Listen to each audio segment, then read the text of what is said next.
A reunião científica, novamente, vai ser para apresentação de artigos científicos, apresentação e análise crítica.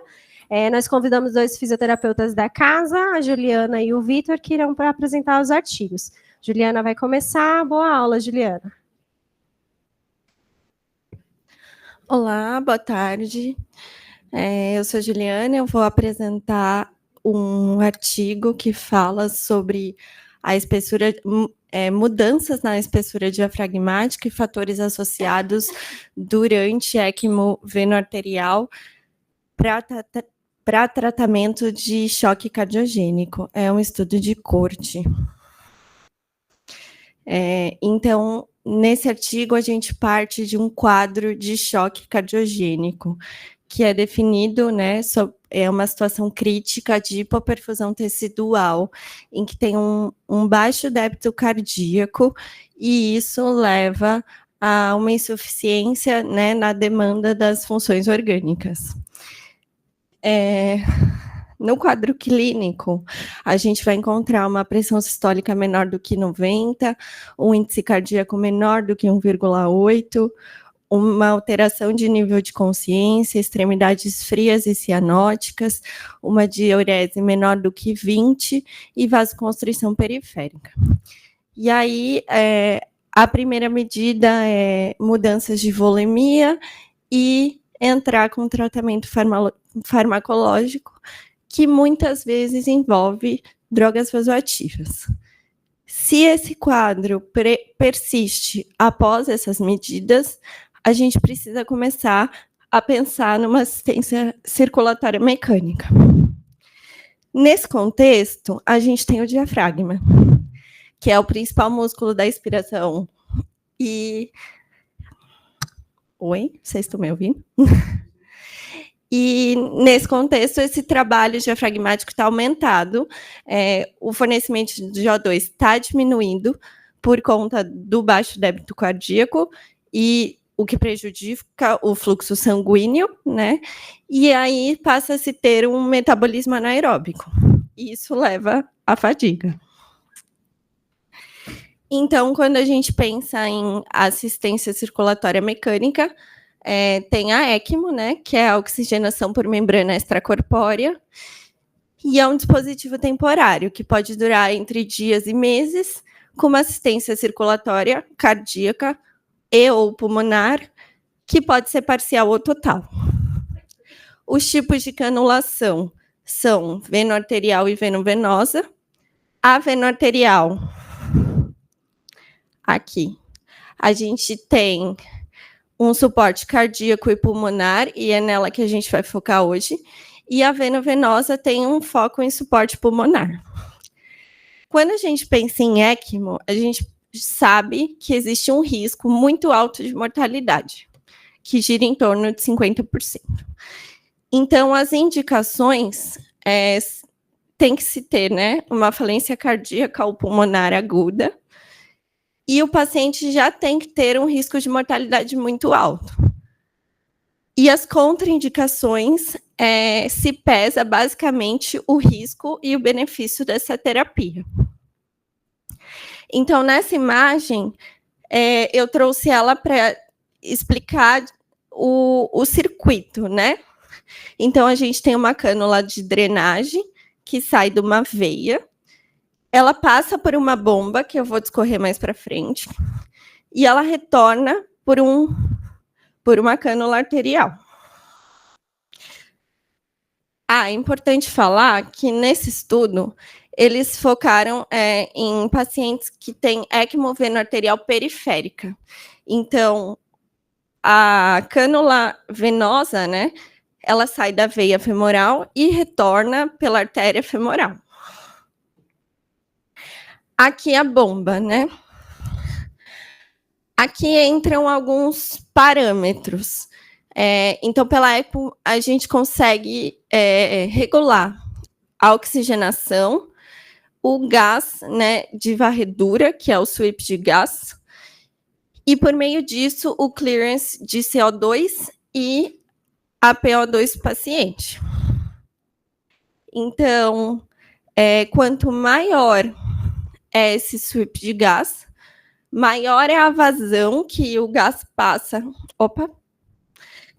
gás passa na membrana, e maior é a lavagem de CO2. Os pacientes em ECMO, geralmente, eles precisam de ventilação mecânica e são pacientes que vêm a evoluir com disfunção diafragmática.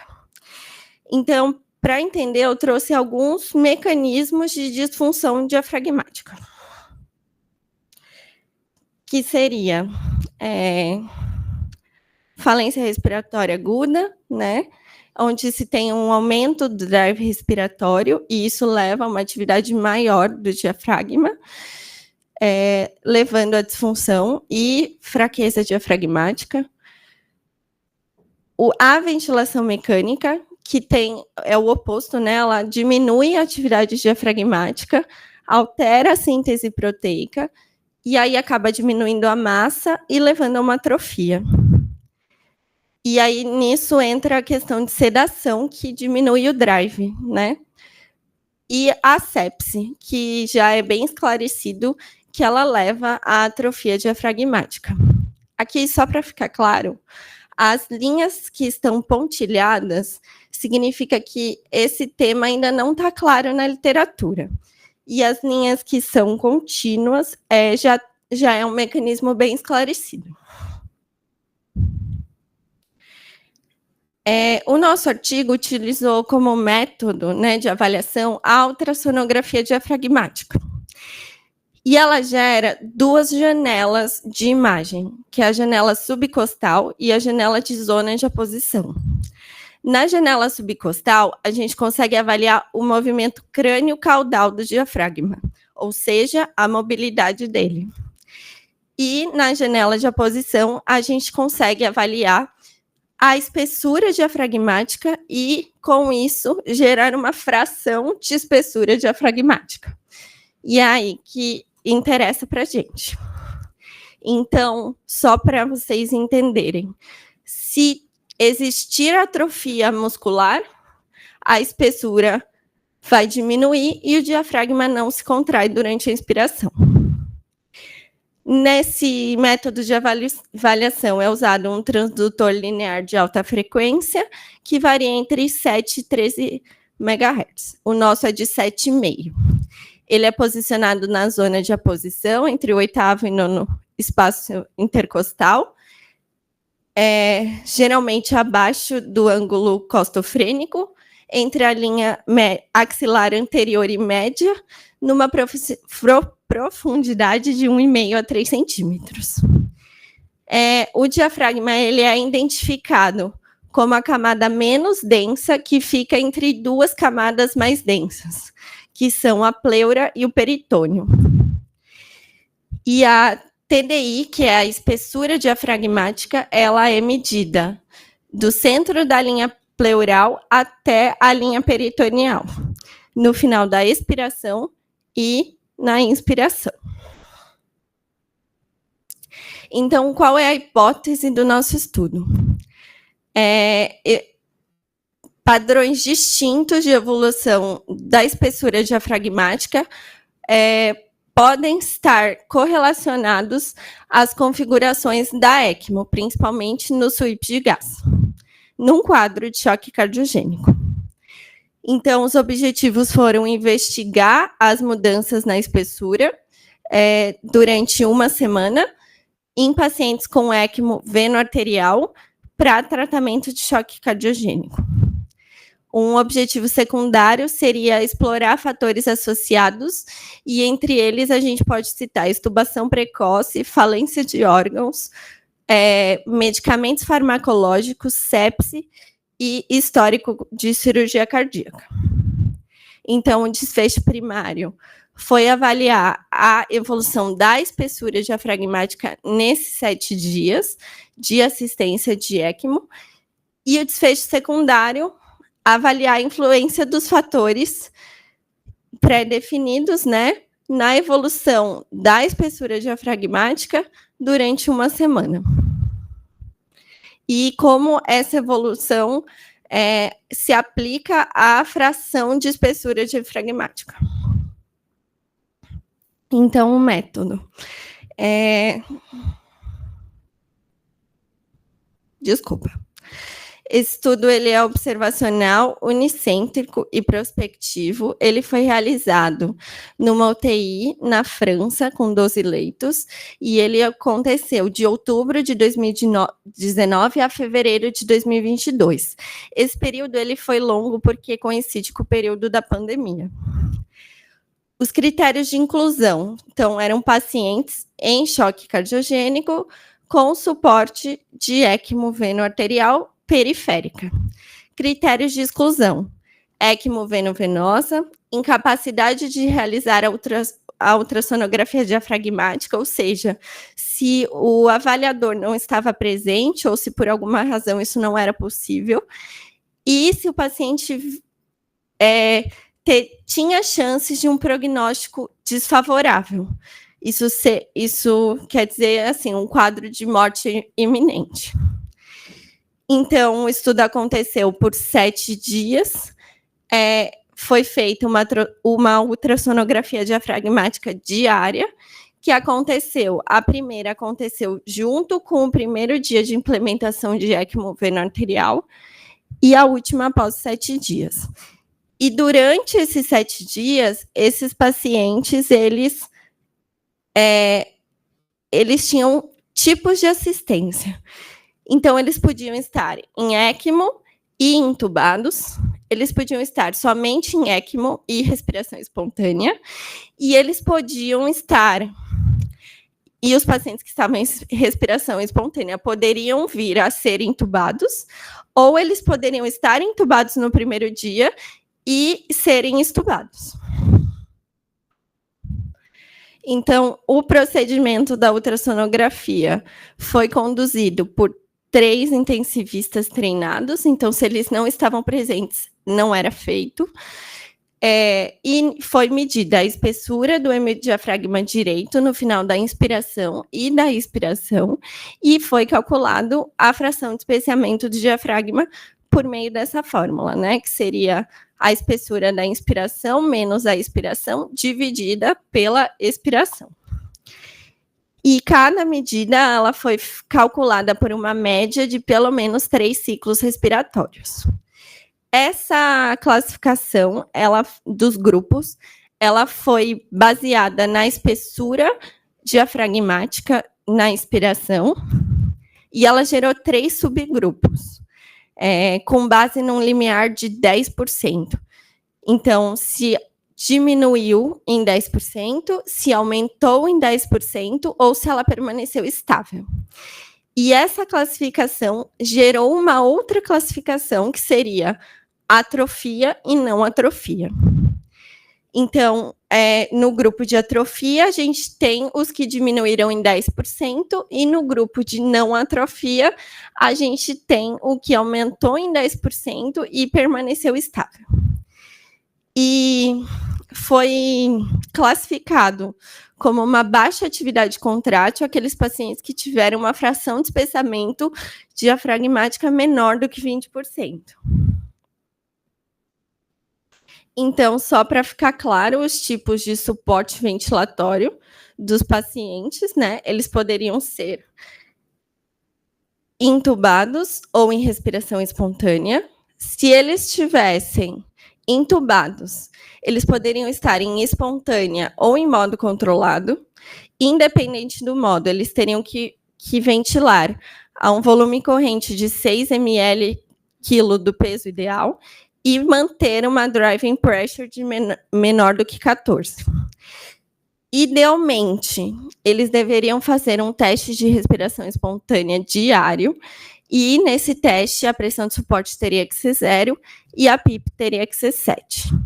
Se eles passassem, eles poderiam ser extubados e evoluir para um suporte de oxigênio, para um CAF ou para uma VNI. Assim como os pacientes em respiração espontânea também poderiam utilizar desse suporte ou serem intubados. Se eles falhassem na extubação, eles também podiam ser reintubados. Então, o cálculo da amostra, ele se baseou no modelo linear de efeito misto, que incluiu 5 variáveis, entre elas são o pH, a fração de espessamento, o sweep de gás, o tempo em dias, os dias de ECMO, e para cada variável foi necessário 6 pacientes, o que geraria aí uma avaliação de 210 medidas. Porém, e um N total de 30. Porém, eles consideraram uma perda de 50% por óbito na primeira semana, então a gente teria que ter, no mínimo, 105 medidas de ultrassom. Na análise estatística, as variáveis categóricas foram expressas em porcentagem e as contínuas como mediana. Eles analisaram a análise entre 2 grupos. Das variáveis categóricas foi utilizado o teste Q-quadrado ou o teste exato de Fischer.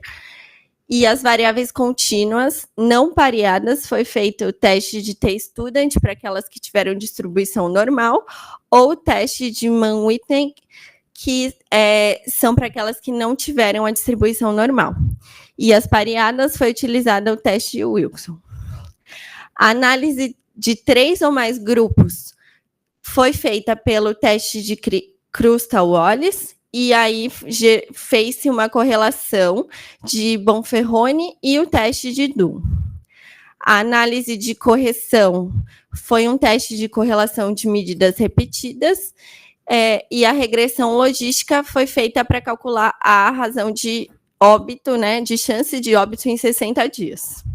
Foi considerado um valor de P menor do que 0,05 para ser estatisticamente significante. Então, a análise primária foi feita pelo MLM, que é o modelo linear de efeito misto, da espessura diafragmática ao longo do tempo. A escolha das variáveis foi com base na importância fisiológica e se elas tinham um P menor do que 0,1. E a análise de sensibilidade comparou pacientes com atrofia versus pacientes sem atrofia. A análise populacional foi feita por 2 subconjuntos, né? O primeiro ele excluiu pacientes que não foram intubados, e na segunda ele excluiu pacientes que ficaram menos do que 24 horas intubados e acabaram não sendo avaliados enquanto eles estavam intubados. E a análise complementar tem um material, né, que tem as características dos pacientes e fala se ele foi estubado ou não no 3º dia. Anota também os parâmetros de ECMO e das gasometrias, que foram coletadas no membro superior direito. Então, aqui nessa imagem, ele mostra os dias embaixo e a taxa cumulativa de assistência de todos os pacientes. Então, aqui no primeiro dia, a gente percebe que a maior parte dos pacientes estão em ventilação mecânica, todos os pacientes estão em ECMO. Aqui no azul, a gente tem 6 pacientes que não estão em ventilação mecânica.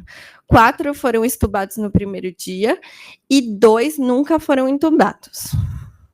Depois disso, a gente percebe uma diminuição da assistência de ventilação mecânica e um desmame de ECMO, assim como os pacientes passaram a vir a óbito a partir do 4º dia. Foi um total de 15 óbitos. Aqui, essa imagem, ela avalia a espessura diafragmática, a evolução da espessura durante os dias. Então, a gente tem os 3 subgrupos, que é o que aumentou, o que diminuiu e o que permaneceu estável. Então, a gente consegue saber que 7 pacientes aumentaram a espessura, 4 diminuíram e 18 permaneceram estáveis. Mas aqui esse gráfico não mostra para a gente quem foi esse paciente, qual paciente diminuiu, qual paciente aumentou e qual permaneceu estável. Então, aqui, só para ficar claro, os grupos. Então, o que está em verde, né? O que aumentou e o que ficou estável foi considerado o grupo de não atrofia, e o que teve diminuição, né? Que está aqui como atrofia, permaneceu como atrofia. E o N de cada grupo. Aqui mostra todos os dados que foram anotados e considerados. Então, dados como imagem, como idade, sexo, peso, não foi considerado estatisticamente significante. As comorbidades também não foram. A única... e aqui... se o paciente precisou de diálise ou não, o balanço hídrico também não foi considerado estatisticamente significante. O que ele encontrou foi uma significância no número de dias em ventilação mecânica, tanto quando ele divide os subgrupos em atrofia e não atrofia, quanto ele divide no aumento, diminuição e estável.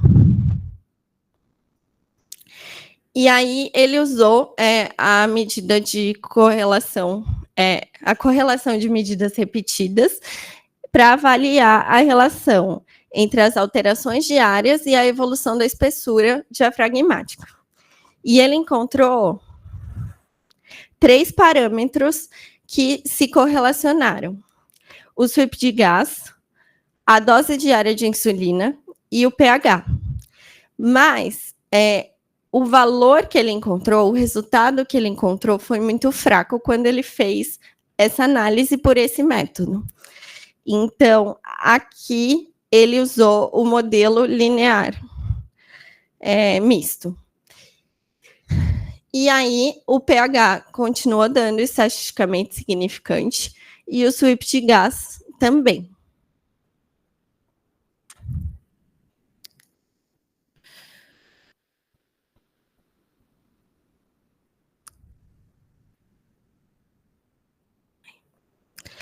Aqui, ele avalia os dias, né, e a relação com o sweep de gás.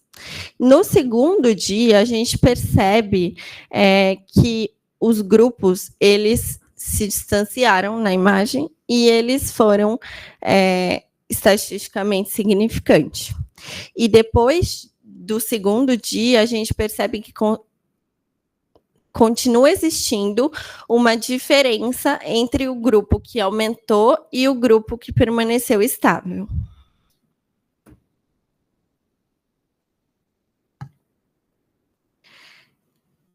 Essa imagem, ela mostra a evolução da fração diafragmática em dias.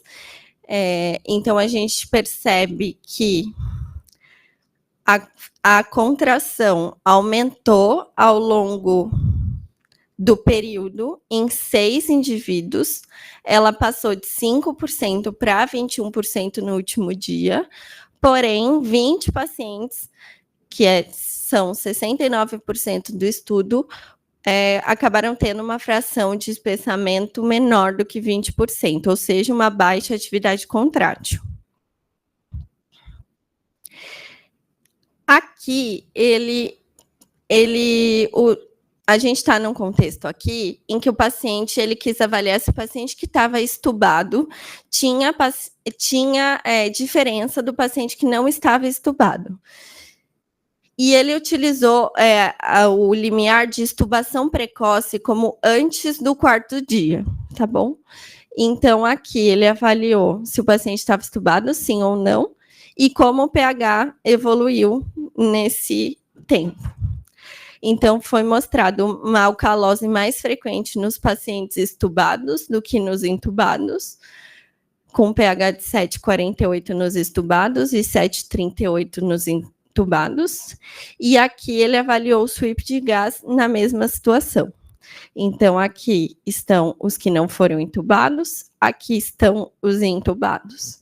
E ele percebeu que o fluxo de sweep de gás era menor nos pacientes que estavam extubados, de 3 litros, e maior nos entubados, de 4 litros, gerando aí uma significância. E aqui ele avaliou o desfecho. Ele avaliou o desfecho dos 7 dias e o desfecho em 60 dias. Não houve nenhuma significância quando você avalia esses 3 primeiros subgrupos, mas ele encontrou uma significância quando ele avalia o grupo não atrofia com a atrofia. Então, os pacientes que não tinham atrofia morreram menos dentro de 60 dias e dentro de 7 dias.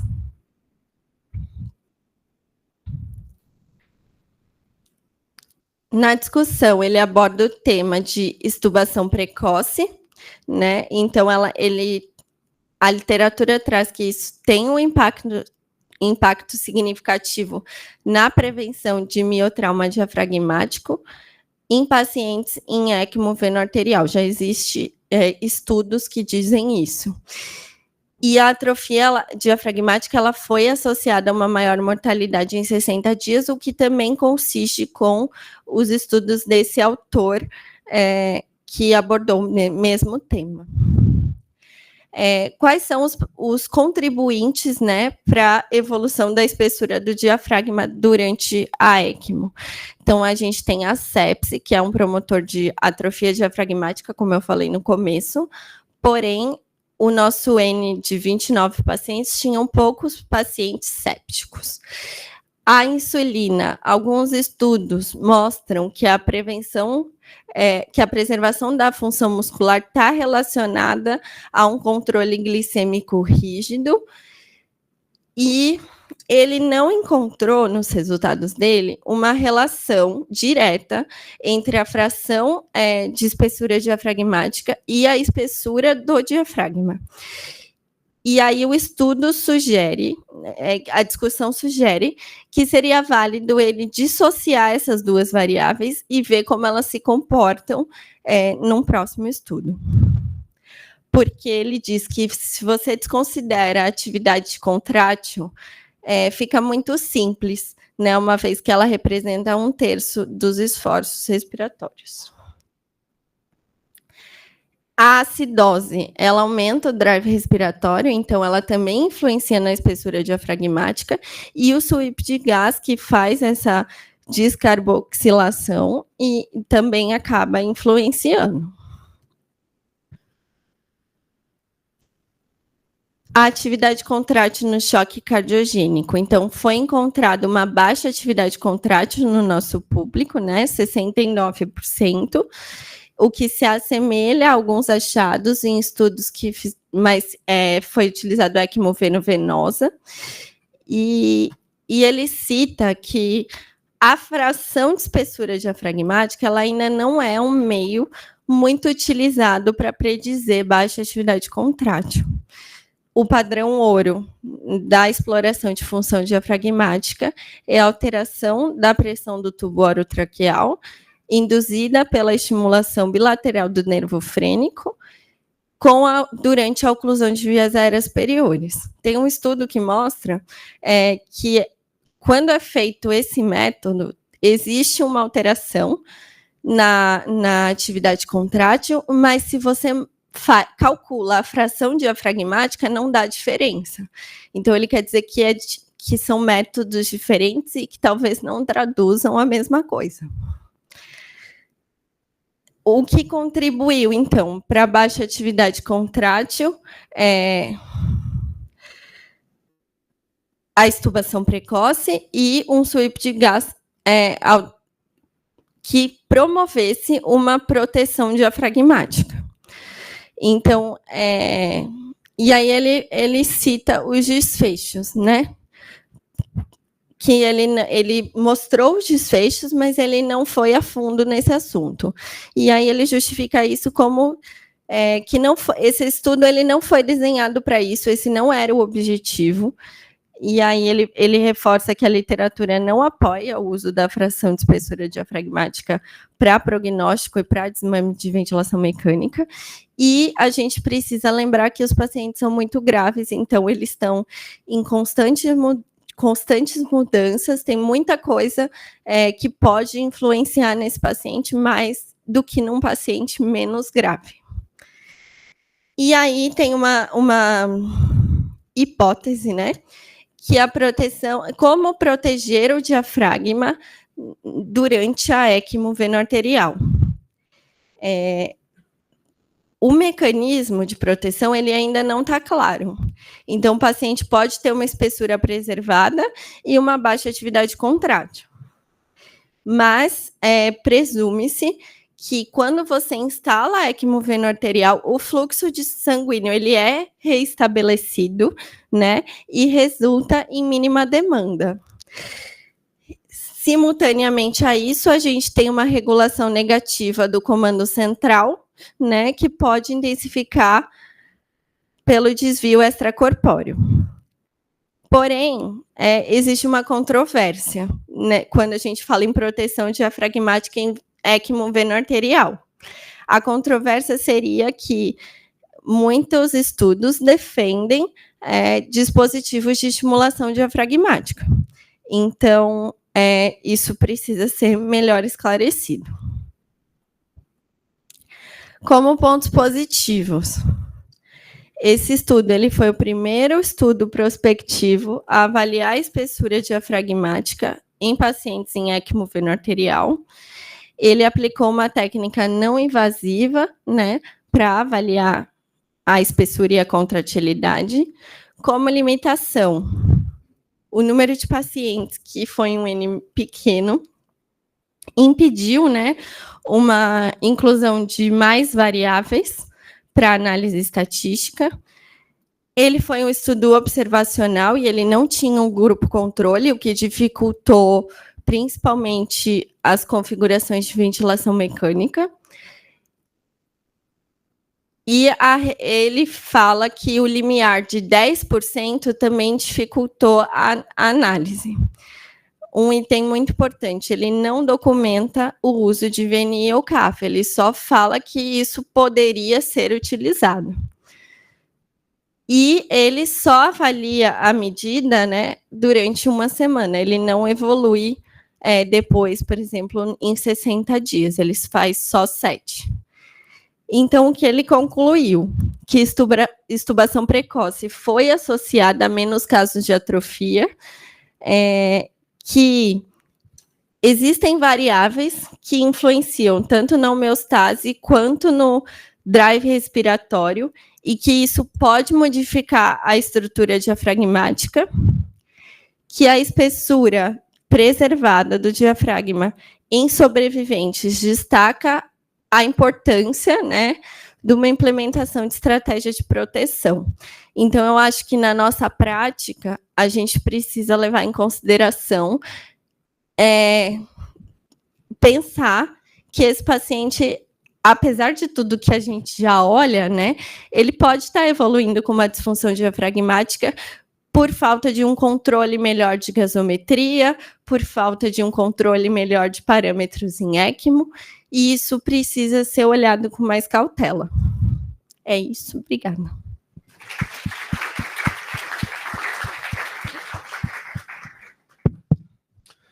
Obrigado, Ju, pela apresentação. É um artigo bem difícil, né?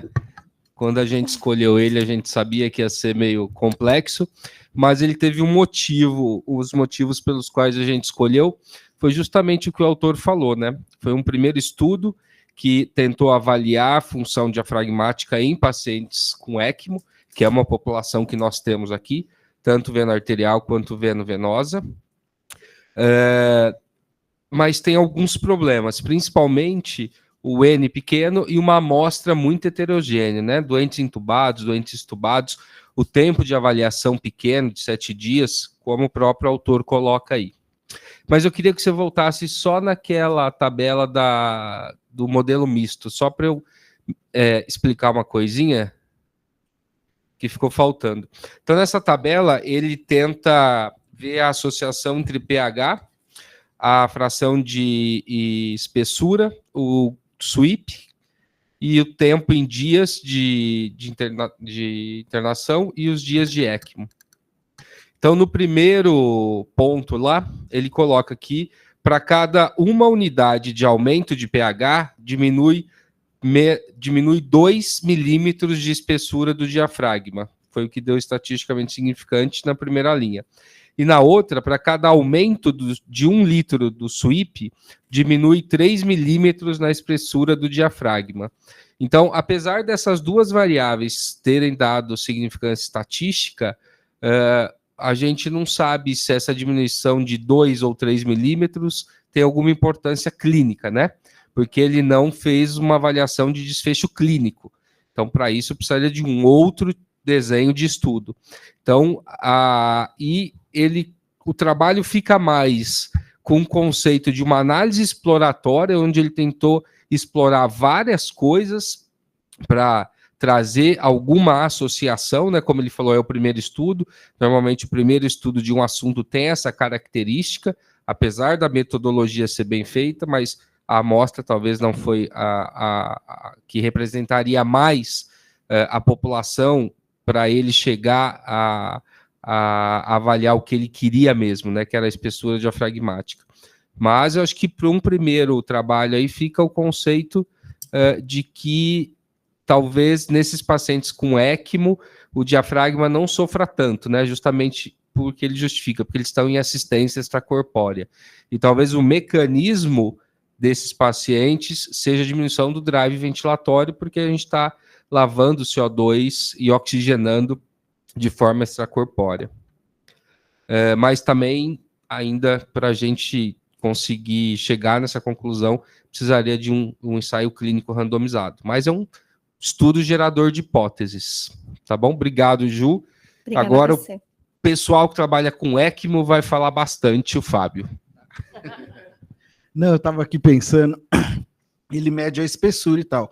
E, em teoria, essas ECMOs veno-arteriais é um pulmão normal. Acho que talvez no trabalho do Vitor mostre um pouco mais isso. Porque em ECMO, geralmente, a gente inibe a contração diafragmática em vários momentos, né? No primeiro momento, o paciente fica bloqueado, aí até sair bloqueio, a sedação demora para tirar, inibe o centro respiratório. Não, mas é isso que eu tô falando. Então, esse trabalho, o alvo é ver o diafragma, mas eu não, assim, não entendi a associação que ele quis fazer, entendeu? Do tipo, como eu não tenho desfecho, uma análise clínica e tal, o quanto baixo débito poderia influenciar nisso? Então, uma medida pré-ECMO, entendeu? Para ver se perdeu, se manteve. Então, ele colocou em ECMO e põe. E é isso que eu fiquei sem, assim... Eu acho que ficou uma análise legal, do trabalho é legal, mas não mostra isso, entendeu? Na VV é diferente, assim, aí entra um outro fator protetor, a gente não quer que tenha força excessiva, e aí sim pode ter mais atrofia, não atrofia não, mas diminuição da espessura e tudo mais. Mas parabéns. Obrigada. Ele chega a comparar com um estudo em ECMO veno-venosa e ele fala que os achados foram os mesmos.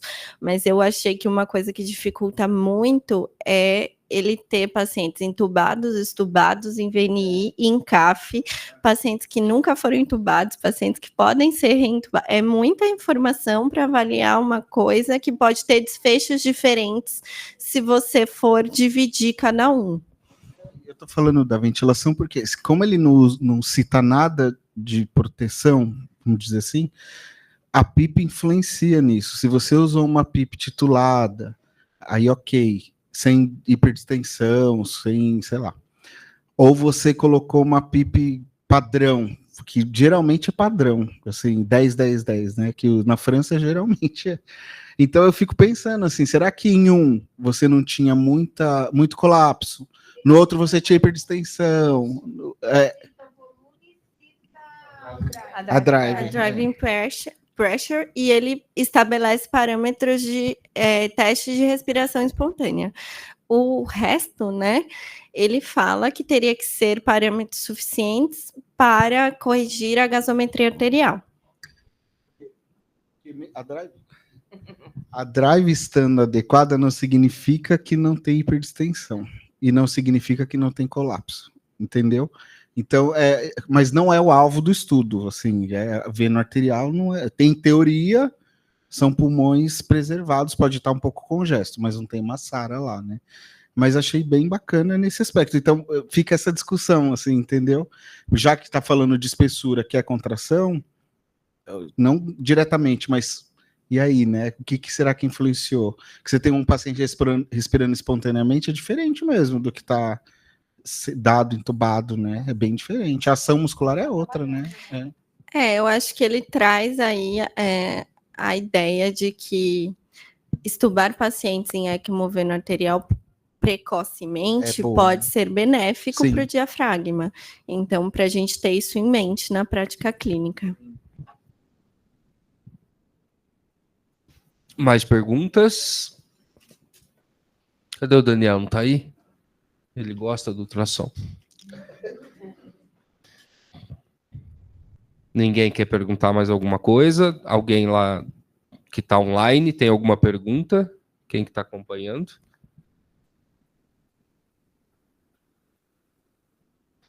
Então tá bom. Ju, muito obrigado aí por ter topado a gente dissecar um pouquinho esse artigo, né? Eu acho que ele traz coisas legais, mas mostra para a gente que a gente tem que tomar cuidado com o que lê mais uma vez, né? Tem alguns vieses aí, então não podemos tomar a conclusão do autor sempre ao pé da letra. E ter uma certa noção de como interpretar essas análises aí também é importante. Obrigado, Ju. Obrigada a você.